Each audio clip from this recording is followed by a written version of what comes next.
Hi students, welcome to 7th standard video. Today I am going to teach you term 2, unit 2, the last stone carver prose. Now we are going to see section 3. Before that we want to discuss the about section 1 and 2. The young man flung the hammer. The young man flung the hammer and the chisel to the ground and cried. He was leaving his father and this work. He spread out his arms and glanced indifferently at the small, congested work room. The whitewashed walls were stained by many monsoons.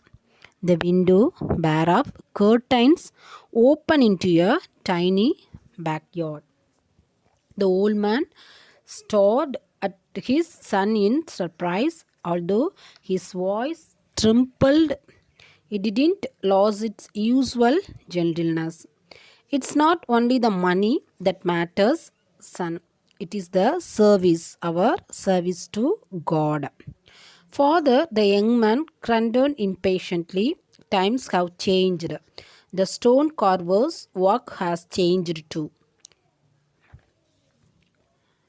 Days and weeks went by. It was a month silence. It was a month since Cobalt had left. The old man worked tirelessly. It was all there in the stone. The strong, straight shoulders of Krishna, his soft, curved hips, the pointed fingers holding the flute delicately to his lips, his serene face eternally beautiful. The old man could see it is in the stone. He could feel it. He only had to set it free with a chisel. He didn't feel hunger. He didn't feel thirst.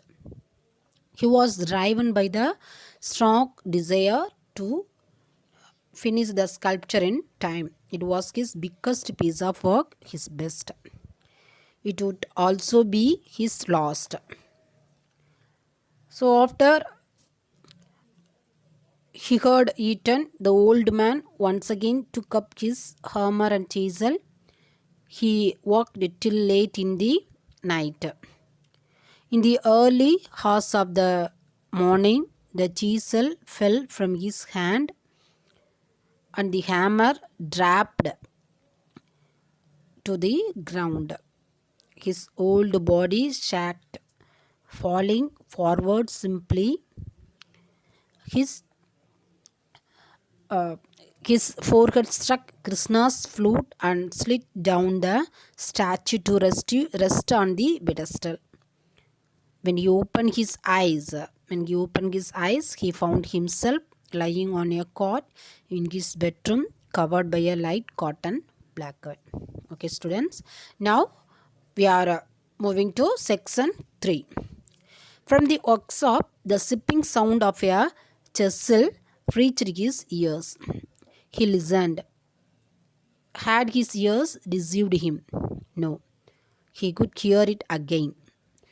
The strong blow of the hammer on top of the chisel. Cobalt, he was back. Cobalt had returned. He would help him. They would finish the statue. He stumbled to his feet, crossed the small room and reached the door. Cobalt. He was about to shout when the words froze on his lips. No. He wanted to cry out, stop the work. But he couldn't move. Shock immobilized him. He stood staring at the back of the young stone carver, working on the face of the statue, on the eyebrows arching over a pair of fine eyes. But it was not his son sitting cross-legged before the biggest statue he heard. the biggest statue. Before the biggest statue he got ever carved, it was Salim, his servant. It was Salim, his servant. The old man watched stunned. The first wave of shock, fear, and anger paused to give way to a feeling of great relief and happiness. Hi Ram, the old man whispered, Hi Ram, and tottered over to the boy.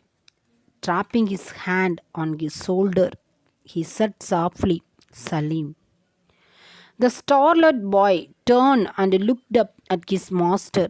He rose to his feet clumsily, the hammer and chisel still in his hand. Salim, the old man searched for words. I, I only wanted to help, whispered the boy.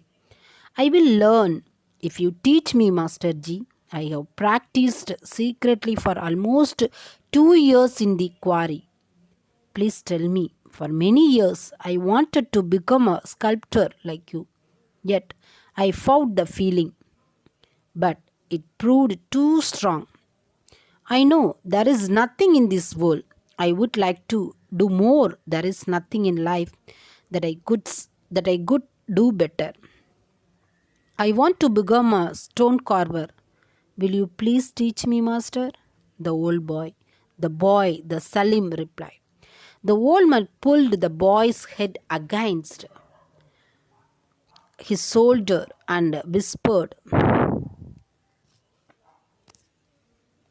There is nothing I can teach you, my son. There is nothing I can teach you. Go ahead.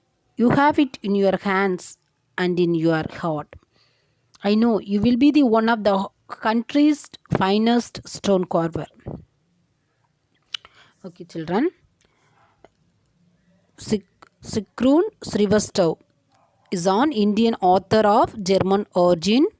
She is a multifaceted artist. She write a writer, a sculptor, and an illustrator.